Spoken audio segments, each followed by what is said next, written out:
سورۃ الجاثیہ آیت number 7۔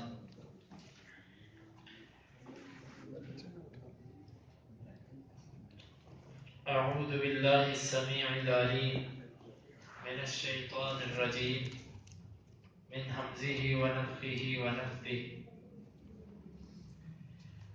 Well لکل افاک اثیم يسمع آيات الله تتلى عليه ثم يصر مستكبرا كأن لم يسمعها فبشره بعذاب أليم وإذا علم من آياتنا شيئا اتخذها هزوا أولئك لهم عذاب مهين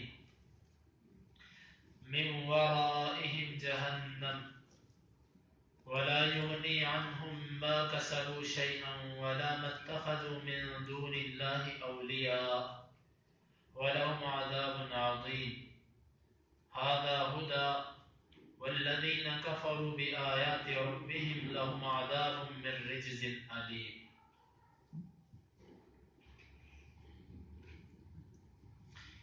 ویل ہلاکت ہے، لام کا مطلب کے لیے کلی ہر ایک، افاکن بہت زیادہ جھوٹا، اثیم گناہگار۔ ہلاکت ہے ہر بہت زیادہ جھوٹے اور گناہگار کے لیے۔ یسمع وہ سنتا ہے، آیاتی آیات اللہ اللہ کی، یسمع آیات اللہ وہ سنتا ہے اللہ کی آیات کو، تتلا وہ تلاوت کی جاتی ہے، اعلیٰ کا مطلب پر ہی اس، تتلا علیہ وہ تلاوت کی جاتی ہے اس پر، ثم پھر یصر وہ اڑ جاتا ہے، مستکبرا تکبر کرتے ہوئے، ثم یصر مستکبرا پھر وہ اڑ جاتا ہے تکبر کرتے ہوئے، کأن گویا کہ، لم نہیں، یسمع اس نے سنا، ہا ان آیات کو، کأن لم یسمعها گویا کہ اس نے نہیں سنا ان آیات کو۔ فا کا مطلب پس، بشر آپ بشارت دے دیجئے ہو اس کو، با کا مطلب ساتھ عذاب عذاب کی علیم دردناک، فبشرہ بعذاب علیم پس آپ خوشخبری دے دیجئے اس کو دردناک عذاب کی۔ وَإِذَا اور جب، عالم وہ جان لیتا ہے، من سے آیاتی آیات نہ ہماری، شیئا کسی چیز کو، اور جب وہ جان لیتا ہے ہماری آیات سے کسی چیز کو، اتخذ بنا لیتا ہے، ہا ان آیات کو، ہزوا مذاق، بنا لیتا ہے ان آیات کو مذاق۔ اولئک یہی، لام کا مطلب کے لیے ہم ان کے، عذاب عذاب ہے مہین رسوا کن، اولئک لهم عذاب مہین یہی لوگ ہیں ان کے لیے رسوا کن عذاب ہے۔ من سے، ورائی آگے، ہم ان کے، جہنم جہنم ہے، من ورائہم جہنم ان کے آگے جہنم ہے، ولا اور نہیں، یغنی کفایت کرے گا، عن سے ہم ان، ما وہ، کسبو جو انہوں نے کمایا، شیئا کچھ بھی، اور نہیں کفایت کرے گا ان سے جو انہوں نے کمایا کچھ بھی، ولا اور نہ، ما وہ چیز، اتخذو جس کو انہوں نے بنایا، من سے، دونی علاوہ، اللہ اللہ کے، اولیاء دوست، اور نہ وہ چیز کہ جس کو انہوں نے اللہ کے سوا دوست بنایا۔ واو کا مطلب اور، لام کا مطلب کے لیے ہم ان، ولہم اور ان کے لیے، عذاب عذاب ہے، عظیم بہت بڑا، ہذا یہ، ہدا ہدایت ہے، والذین اور وہ لوگ، کفروا جنہوں نے کفر کیا، با کا مطلب ساتھ، آیاتی آیات، ربی رب ہم اپنے کی، اور وہ لوگ جنہوں نے کفر کیا اپنے رب کی آیات کے ساتھ، لہم لام کا مطلب کے لیے ہم ان کے لیے، عذاب عذاب ہے، من سے، رجزن تکلیف دے، جہنم علیم دردناک۔ ویل لکل افاک اثیم، ہلاکت ہے ہر بہت جھوٹ بولنے والے گناہگار کے لیے۔ یسمع آیات اللہ تتلی علیہ ثم یصر مستکبرا کأن لم یسمعها، وہ اللہ کی آیات کو سنتا ہے اس حال میں کہ وہ اس پر تلاوت کی جا رہی ہوتی ہے، پھر وہ اڑ جاتا ہے تکبر کرتے ہوئے گویا کہ اس نے سنا ہی نہیں۔ فبشرہ بعذاب علیم، پس آپ اس کو خوشخبری دے دیجئے دردناک عذاب کی۔ وَإِذَا عَلِمَ مِنْ آيَاتِنَا شَيْئًا اتَّخَذَهَا هُزُوًا، اور جب وہ ہماری آیات میں سے کچھ جان لیتا ہے تو وہ اس کو مذاق بنا لیتا ہے۔ اولئک لہم عذاب مہین، یہی لوگ ہیں ان کے لیے رسوا کن عذاب ہے۔ من ورائہم جہنم، ان کے آگے جہنم ہے۔ ولا یغنی عنہم ما کسبوا شیئا ولا ما اتخذوا من دون اللہ اولیاء، اور ان سے ان کا کمایا ہوا کچھ کفایت نہ کرے گا، اور نہ وہ معبود کہ جن کو انہوں نے اللہ کے سوا اختیار کر رکھا تھا۔ وَلَهُمْ عَذَابٌ عَظِيمٌ، اور ان کے لیے بہت بڑا عذاب ہے۔ هَذَا هُدًى، یہ قرآن سراسر ہدایت ہے۔ وَالَّذِينَ كَفَرُوا بِآيَاتِ رَبِّهِمْ، اور وہ لوگ جنہوں نے اپنے رب کی آیات کا کفر کیا، لَهُمْ عَذَابٌ مِّن رِجْزٍ أَلِيمٌ، ان کے لیے عذاب ہے سخت، تکلیف دے، درد دینے والا۔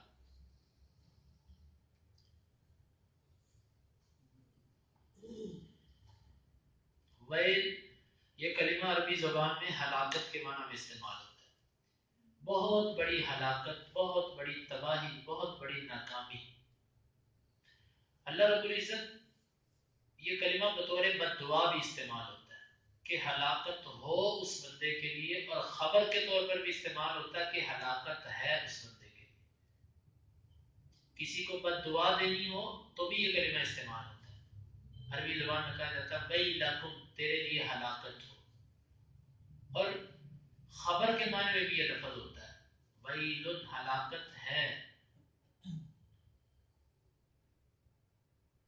لکل افاک اثیم، ہر بہت افاک جھوٹ بولنے والا، اثیم گناہگار۔ اللہ رب العزت یہاں پر اس شخص کا ذکر کر رہے ہیں کہ جو سلیم الفطرت انسان کے مقابلے میں ہے۔ ایک طرف تو وہ انسان ہے جو مسلمان ہے اور اللہ کی آیات کو سنتا ہے اور اس پر اثر دیتا ہے، اور دوسری طرف وہ شخص ہے کہ جو انتہائی جھوٹا اور گناہگار ہے۔ ایسے بندے کے لیے ہلاکت ہے کہ جو بہت جھوٹ بولتا ہے، گناہ کرتا ہے، اس کے لیے ہلاکت ہے۔ یسمع آیات اللہ تتلی علیہ ثم یصر مستکبرا کأن لم یسمعها، اللہ کی آیات کو سنتا ہے جب اس پر تلاوت کی جاتی ہے، پھر وہ اڑ جاتا ہے تکبر کرتے ہوئے گویا کہ اس نے ان کو سنا ہی نہیں، مطلب کہ ان آیات کو سن کر اپنے اوپر اثر نہیں دیتا۔ اللہ تعالیٰ ہمیں محفوظ رکھے۔ ویسے تو ہماری بھی کیفیت یہ ہے، ہماری کیفیت حقیقتاً یہ ہے کہ ہم اللہ رب العزت کی آیات کو سنتے ہیں لیکن عمل ہمارا نہیں ہے۔ یسمع آیات اللہ، اللہ کی آیتوں کو سنتا ہے، تلاوت کی جاتی ہیں اس پر، پھر وہ اڑ جاتا ہے، تکبر کرتا ہے۔ تکبر کیا ہوتا ہے؟ حدیث کے اندر تکبر کی وضاحت ہے کہ الکبر بطر الحق، حق کو قبول نہ کرنا یہ تکبر ہے۔ مثال کے طور پہ کوئی قرآن کی آیت میرے کسی کردار پر تنقید کر رہی ہے، میرا ایک ایسا کردار ہے کہ جو قرآن کی کسی آیت کے خلاف ہے، اب میں اس آیت کو سنتا ہوں، میں اس درس کو سنتا ہوں، میں اس حدیث کو سنتا ہوں، لیکن اس کے باوجود میں اس کی پرواہ نہیں کرتا۔ کوئی آیت میرے کاروبار کے خلاف ہے، میرے کسی اخلاق کے خلاف ہے، میرے کسی معاملے کے خلاف ہے، سننے کے باوجود میں اس پر اگر عمل نہیں کرتا تو مجھے اس آیت پر سوچنا چاہیے کہ میں اس آیت کا مصداق تو نہیں ہوں۔ اور پھر بعض دفعہ یوں ہوتا ہے کہ سننے کے بعد انسان پر کچھ نہ کچھ اثر پڑتا ہے، فوراً نہیں، کچھ دیر بعد اثر کر جاتا ہے۔ کأن لم یسمعها، اس بندے کی کیفیت یہ ہے کہ یہ تو سن کے ایسے ہو جاتا ہے جیسے سنا ہی نہیں، سنی انسنی کر دی، سوچنا ہی نہیں اس طرف، ذہن ہی نہیں اس طرف لے کر جانا. اس کے اندر تکبر تھا. فبشرہ بعذاب الیم. بشر عربی زبان میں یہ لفظ کسی کو خوشخبری دینے کے لیے استعمال ہوتا ہے، لیکن اللہ رب العزت نے یہ لفظ جہنم کے عذاب کے اوپر بھی استعمال کیا تاکہ کافروں کو ذلیل کیا جا سکے.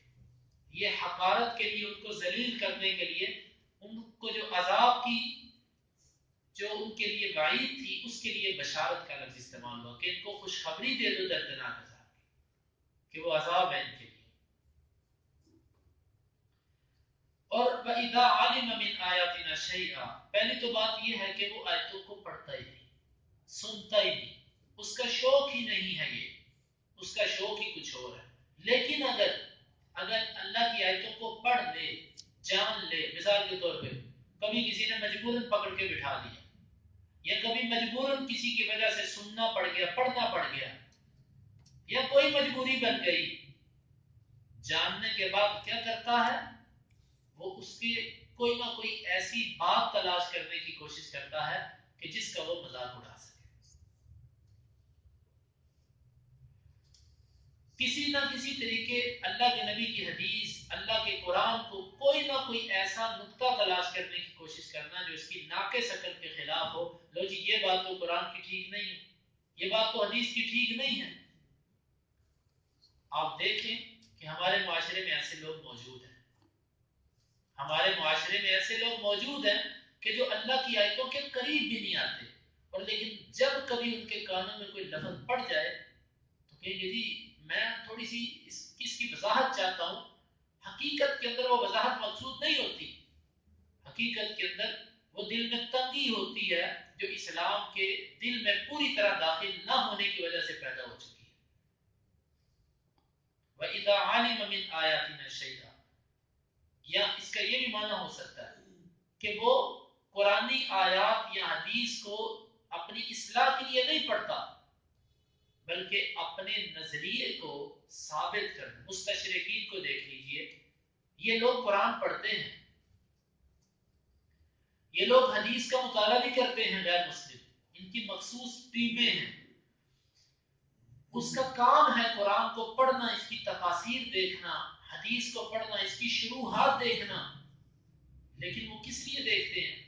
کہ قرآن کا کسی نہ کسی طرح قرآن اور حدیث کا آپس میں ٹکراؤ پیش کرے، قرآن کی نعوذ باللہ کمزور بات تلاش کرنے کی تلاش کرے. قرآن میں کوئی کمزور بات نہیں ہے، لیکن وہ اپنی کمزور عقل کے مطابق کسی بات کو کمزور سمجھ لیتے ہیں. ایسے لوگ وَإِذَا عَلِمَ مِنْ آيَاتِنَا شَيْئًا اتَّخَذَهُ هُزُوًا، اور جب وہ اللہ کی آیتوں میں سے کسی کو جان لیتا تو وہ اس کا مذاق بنا لیتا ہے. اور اس کا ایک معنی یہ بھی دیا جا سکتا ہے، واللہ عالم بالصواب، اللہ اپنی کتاب کے معنی خوب سمجھتا ہے. ایک معنی یہ بھی دیا جا سکتا ہے کہ اللہ کی آیتوں کو سن لیتا ہے، بعد میں کسی نہ کسی چیز کا مذاق بنا لیتا ہے. ہمارے مسلمان ہی بولے بالے ایسے ہیں کہ وہ بعض دفعہ کسی آیت کو، کسی حدیث کو مذاق کے معنی میں لے جاتے ہیں. مثال کے طور پہ کاروباری لوگوں کے ہاں یہ بات مشہور ہے کہ ان سے جب آپ کہو گے نا کہ میں یہ کام کرنے سے پہلے استخارہ کروں، تو وہ آگے سے آپ کو مذاقیہ انداز میں کہیں گے یہ مطلب ہے تسی کام نہیں کرنا چاہتے، اس کا مطلب ہے آپ یہ کام نہیں کرنا چاہتے. حالانکہ استخارہ ایک مسنون عمل ہے. ہر اہم قدم اٹھانے سے پہلے انسان کو استخارہ کرنا. استخارہ کس چیز کا نام ہے؟ اللہ سے مشورہ کرنے کا نام ہے کہ اللہ میں تیرے سے مشورہ کر رہا ہوں، یہ کام کروں کہ نہ کروں. من استخار واستشار فلا ندم، جو بندہ استخارہ کرتا ہے اور ماہر لوگوں سے مشورہ کر لیتا ہے وہ بندہ ندامت نہیں اٹھاتا. تو یہ اللہ کی آیتوں کو بعض دفعہ نہ چاہتے ہوئے بھی مذاق بن جاتا ہے. دل میں کچھ نہیں ہوتا لیکن منہ سے ایسا کلمہ نکال دیتے ہیں جس سے اللہ ناراض ہو جاتا ہے. نبی صلی اللہ علیہ وسلم نے فرمایا کہ ان العبد لا يتكلم بالكلمه لا يلقي لها بالا فيهما بها في جهنم. بندہ بعض دفعہ اپنی زبان سے ایک ایسا کلمہ نکالتا کہ جس کی وہ پرواہ بھی نہیں کر رہا ہوتا، یعنی کہ دل سے وہ اس نیت سے وہ کلمہ نہیں منہ سے نکالتا، بس ایسی غیر اختیاری منہ سے کلمہ نکلا، لیکن اس کلمے کے اثرات اس پر کیا ہوئے؟ فَيُحْبَى بِهَا فِي جَهَنَّمْ، یہ بندہ اس کلمے کی وجہ سے جہنم میں گرا دیا جاتا ہے.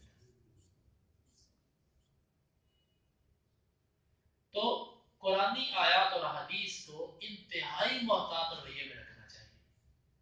کبھی بھی میرے بھائیوں علماء کے بارے میں، مساجد کے بارے میں، دینی مدارس کے بارے میں کبھی مذاق نہ کرو. یہ یہود کی بہت بڑی سازش ہے، اسلام دشمنوں کی بہت بڑی سازش ہے کہ انہوں نے جب یہ چاہا کہ مسلمانوں کو اسلام سے دور کرے تو ان کے پاس اس کا متبادل کوئی نہیں تھا.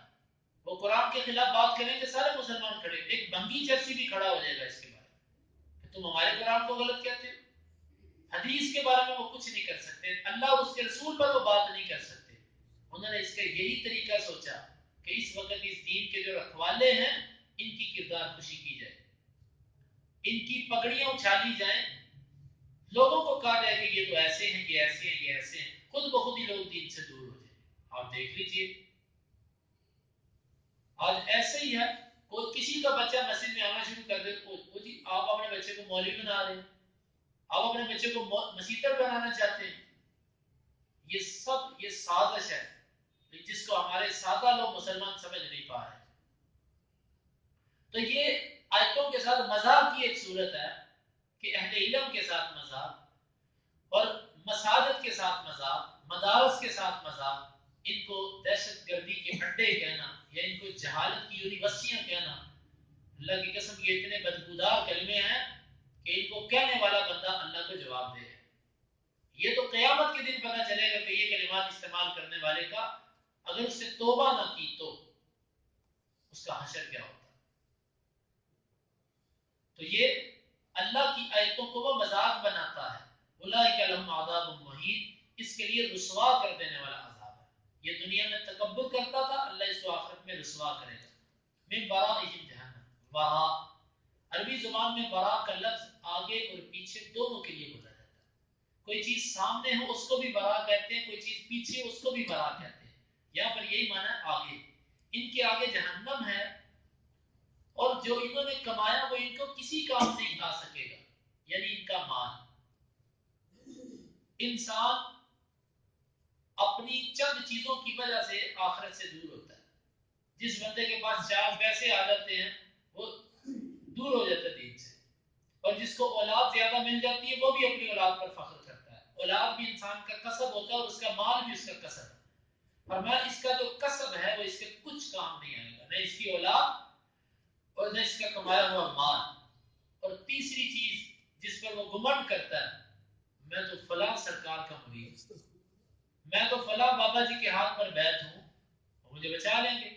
وَلَا مَتَّخَذُوا مِن دُونِ اللَّهِ أَوْلِيَاءَ، اور نہ وہ ان کے کچھ کام آئیں گے جن کو انہوں نے اللہ کے سوا معبود بنا رکھا ہے، وہ کچھ کام نہیں ان کے آئیں گے.